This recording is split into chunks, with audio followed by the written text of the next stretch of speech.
Hi everyone and welcome back to my channel. If you're new here, my name is Andrea and I'm a music photographer based in London, and I do videos mostly about that. So in this video, I'm gonna take you behind the scenes with my album campaign that I did with Tiger Cub, which ended up in billboards in London and in Times Square in New York. And I just kind of want to take you through the whole process of working on that campaign, designing the album cover, doing the press shots, and the whole inspiration, mood board, and how we got to the final images. So it's finally here. And I can finally talk about it and show you guys all the behind the scenes. It's called Nets to Catch the Wind. It came out a couple days ago and it's so nice to finally have it. This work has been done for a while, but I wanted to share it once I had everything together, including obviously the final album cover. So me and the boys of Tiger Cub, we've known each other for a few years. We've actually worked together, I don't know, maybe 2-3 years ago on some press shots that I love. I really love the way those press shots came out. I think it was around September. They got in touch with me again and asked me if I would be interested in working on some new press shots with them to update the ones that we had taken a few years ago. And that if we managed to come up with the concept for an album cover, they were also open to that. We had two separate mood boards for this. We had the mood board for the press shot and then the mood board for the album cover. I caught a couple trains from London to New Haven Town, which, if you're unfamiliar with UK geography, it's kind of somewhat close to Brighton, if you've ever been there. And the boys, if I'm not wrong, are based more around that part of the UK. So I came from London to meet them there, and we met at Brighton Studio, which is the same studio that we shot some previous press shots a few years ago. But the studio moved from Brighton to New Haven Town, but it's still called the Brighton Studio. This studio was so massive. Speaking with the studio director there, apparently, you know, they shoot car commercials and big, massive campaigns and adverts, and I felt like the studio was a bit too big for what we wanted, but we did kind of use it to its max capacity. And even the fact that it had really tall ceilings and everything was kind of an advantage, because I ended up taking one of my favorite shots of the shoot from a bird's eye view from above, and that wouldn't really have been able to happen at a smaller studio. So we did kind of use a lot of the features, but it was massive. So they sent me a mood board, which I love when bands or clients send me one, because you'd be surprised with the amount of times you might go into a shoot with no actual mood board. Sometimes obviously I create them as well, but I love when they have already an idea in mind and we can collaborate together to bring a version of that into life. So they sent me a collection of images and I loved the vibe instantly. There was a lot of the Cure going on there. I really liked a lot of the framing and some of the wide angle activity going in there. So I went in prepared with my equipment to kind of try and achieve something sort of perpendicular to that. So the first thing I wanted to do when I got to the studio was to analyze all the different sets, all the different locations and options that we could shoot against, like how we could get the most variety with the space that we had. So as they were getting ready, I was kind of mapping out where we were gonna do what shots and what ideas would work with which parts of the studio. So I kind of narrowed it down to about, I believe it was like 4 or 5 different shots. So I wanted to firstly start and warm up and do some shots against a white infinity wall. It's a very low stakes, no setup, just warming up them and then warming up me and my equipment, testing lighting and stuff. And it's kind of the easiest set to get to work with. So it's usually what I like to start my shoots with. It's like the easiest setup possible of all the other options we're gonna be working on. So we started with the infinity wall, we took some shots there. And then we also set up this sort of a maroon colorama as well, because we wanted to get some shots with their instruments. Go for it, something like that. Like just try and get this particular shot. Yeah, we got it.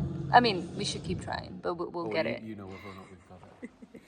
I think in one of the mood board photos that they sent me, one of the images was of people in front of an actual colorama. So you could see, you know, the rail and the photo background paper, aka the colorama, and break that fourth wall a little bit, you know, take a photo of a photo shoot that looks like you're at a photo shoot kind of vibe. So we set up a maroon colorama for that. And then the third area we wanted to shoot was with these huge black curtain walls to the side, and I wanted to use that as my black background, because if you're familiar with my work, most of my work is shot against black backgrounds. So I always try to immediately find a spot in the studio where we can make that happen, and they had ample black curtains to work with. So that was also one of the sets that we used. And then, and this is the most exciting part, it's the sort of thing that you can't really plan for that well. It just kind of happens in the moment when you're in there and you're getting creative and you're collaborating and you're throwing ideas back and forth. I noticed that the white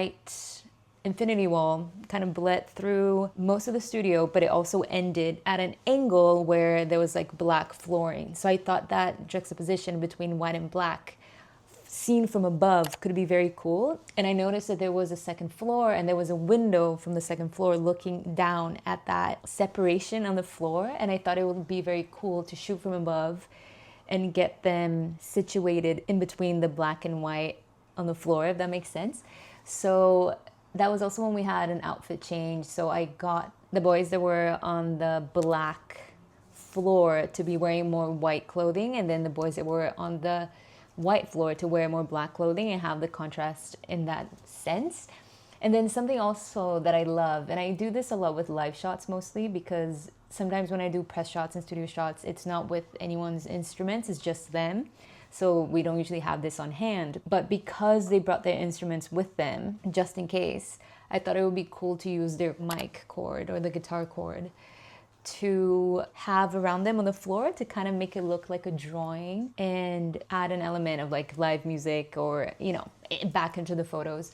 And I love playing around with the stroke of the mic cord, if that makes sense, because it almost just looks like a pen mark. It's like you can draw with it, you can make shapes. Whenever I can, I try to bring that into my photos. So we did that with that somewhat of a aerial shot. I was also worried that that photo was not going to come out super sharp because I was shooting through a window. So I went to the second floor and there was like a window that looked down onto the first floor. So I was shooting through the glass and it wasn't completely spotless and I was just a bit worried. But I think it turned out really well. It's one of my favorite ones from the shoot, and they've used that for a couple posters as well. And I think it worked well to add like sort of type onto it. And then the last sort of set that we used for the shoot was really fun, actually. We shot through what I want to call a diffuser panel. I can't remember if it was actually diffusing equipment, but we used it as that. So we set it up within a stand and we had some very strong light behind it, and our idea was to shoot them backlit. So it would be the light, they would stand, and then the diffuser, and then I would be in front of it and I would shoot their backlit silhouettes, which actually ended up being the back cover of the album.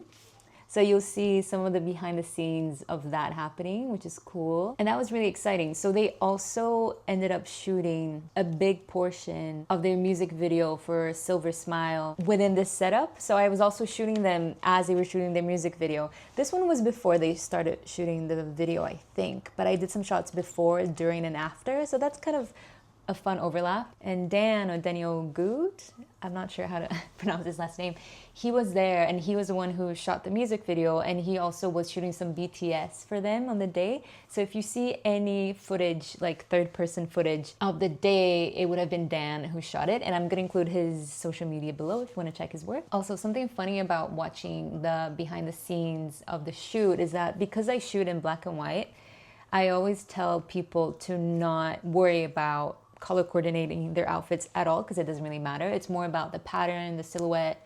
Sometimes the shade of the color does have an impact, but to keep it simple, I just tell people, look, wear, you know, all your favorite clothing, don't worry about it not matching. So sometimes in these BTS shots, it would kind of seem like they're wearing crazy colors, but it's just because that would be all uniform in the end. So it doesn't really matter. There's also a shot in there that I kind of wanted to recreate a little bit because it was my favorite shot from our previous press shoot. We used a mirror on that one, and then for this one I also wanted to try and repeat that just because I love the other one so much, but we had the mirror horizontally instead of vertically for this one, and it was just a nod to the previous shoot and my favorite shot of that shoot. Even though I've been working a lot with color recently, they really had a black and white aesthetic they wanted to stick with. But I did add a colorized version of one of our photos just because I love doing that. So we have one colorized image and then everything else was black and white. Also throughout the shoot, I was alternating between a wider lens and then a more like normal sort of straightforward lens just for the different effects that we wanted, because on the mood board, we had a couple wide lens looking photographs that I wanted to kind of emulate a little bit. And I've also really have been into wide lens and like a little bit of a fun distortion lately. I think I want to try and find an even wider lens that I can shoot these sort of photos with. I'm gonna have to research a little bit because these babies are not cheap. So once I buy it, I want it to be the right one. But anyway, so we were alternating between lenses, alternating between sets and backgrounds and outfits, because also you want to maximize the usage of the photos by having the artists change their wardrobe so that the images don't look like they were all shot on the same day necessarily. I was pretty tired at the end, but also very excited to shoot the photos. I was a tad bit overwhelmed because we had a short sort of turnover, and I was also working on another album cover for Pigeon, this UK band that I love, and I've shot an album cover for them before. I'm gonna have a video on that album cover and the whole BTS of that shoot as well. It comes out in May, so that will be in my channel during May, hopefully. But anyway, I had these two big projects kind of due at the same time, and it was a bit overwhelming. And they were so different too. Like Pigeon is super colorful and crazy and more psychedelic, and then Tiger Cub, it's more black and white, a little bit more moody and more not more serious necessarily, but the aesthetics of it were kind of polar opposites. So I was working on those two simultaneously, and that was a little bit overwhelming, but also exciting. I love when that happens. I don't know why I brought that up. I think I was just trying to remember what my headspace was like when I was shooting and editing these photos, like what I was going through in my life, I guess. So that was kind of the main gist of shooting the press shots. When it came to the actual album cover, they didn't necessarily really want to be on it. I mean, they are on it at the back, but it's still kind of like a discreet-ish, more anonymous-ish kind of vibe. And for the front cover, it was always going to be more of a conceptual image. So they had a separate mood board for what they wanted for the album cover. And they were pretty set on the motif of a spider web. So I spent like a whole week shooting every single spider web that I could find around me, and none of them were quite right. It was really frustrating because I could visualize exactly what I wanted the image to look like, and I just wasn't finding the right web. Like I knew how I wanted to shoot it, I knew what I wanted to look like, the angle I wanted it in. I just couldn't find the subject. I couldn't find the right spider, I guess. So I was struggling with that. And then I was like, as I was thinking more and more and more of what I wanted this web to look like, I was like, damn, how come I have such a clear image of what I want this to look like? And it's because I actually have taken a photo before of a spider web that I actually really loved, and it wasn't anything planned. So I did a shoot with Black Honey at my house with Izzy and her little puppy. We did this shoot maybe, I don't know, like maybe 4 years ago now or 5, but she came over and we did some shots here in the living room, and then we also went to my back garden because we wanted to get some exterior shots. And this was already in the evening, and as we went towards my backyard, it was nighttime and there was like some exterior lights on, and we were walking to get to the garden, and I noticed this massive spider on the wall, and for some reason I was like, oh, let me just like quickly take a photo. This is such a beautiful web and the spider is right there, like let me just quickly take a few shots. And I took like 3 shots in like about, I don't know, 2 minutes, and then never really thought much of it, and I continued the shoot with Izzy, and that was that. As I was thinking so much about spiderwebs that week, I remember that shot, and I was like, damn, I think maybe that could work. I could work with that. I could edit it a little bit. It was shot at the right angle. It was at nighttime, so there was good contrast. I think I can really edit it a little bit and make it exactly what I want. So I spent a couple days going through all of my hard drives because I didn't initially connect the photo of the spider web with my shoot with Black Honey. I knew I had shot it at my house. I just didn't know who I was shooting when I randomly shot that spider and what year it was. So I had to go through a lot of my archives And let me tell you the relief when I found it. And then I managed to edit it a little bit. I didn't have to do that much to it because, like I said, I shot it at night. The contrast was good. Everything was, it was what I wanted. And I sent it to the boys and they instantly loved it and approved it. And I was like, okay, perfect. So we had the front cover done. And then for the back cover, I really loved the backlit photos that we did. When I was doing the mock-ups to send to them, I love the idea of having a circular image at the front match up a bit of a circular image at the back. I think that made kind of like a subtle mirrored effect, and I really like that. And let me tell you, it's such a cute, fun moment to see my resident backyard spider plastered on Times Square. Like, what do you mean? So yeah, that's kind of how the whole imagery happened. And then also I saw that there were a couple billboards around London. There was one in Camden that looked very striking. So I headed to Camden to see the billboard in person. Stop, this looks so cool. It was advertising the album and also the gig that they were gonna play in Camden. And it's right next to the main street in Camden.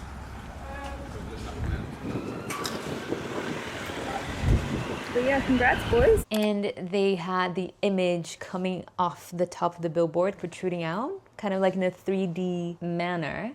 And I don't know, I just really loved the effect it gave because that image is also taken from above in a little bit of a wide angle. I think having that popping out from above the billboard took it to the next level with the sort of perspective that it was originally shot on. I don't know, I think it worked really well and I really wanted to see it in person, and I did. I did a little solo trip to Camden, got some cute little shots for posterity, and yeah, it's really nice to see it in person. I love seeing my work printed, especially when it's like that big as well, like in person. So obviously I couldn't go to Times Square to see the photo there, but I got sent a couple videos that I'll include here, so that's really cool. And that's kind of it. Let me know if you have any questions, anything specific you'd like to know about this shoot or creating an album cover. And thank you so much for watching. Go listen to the album, it's so good.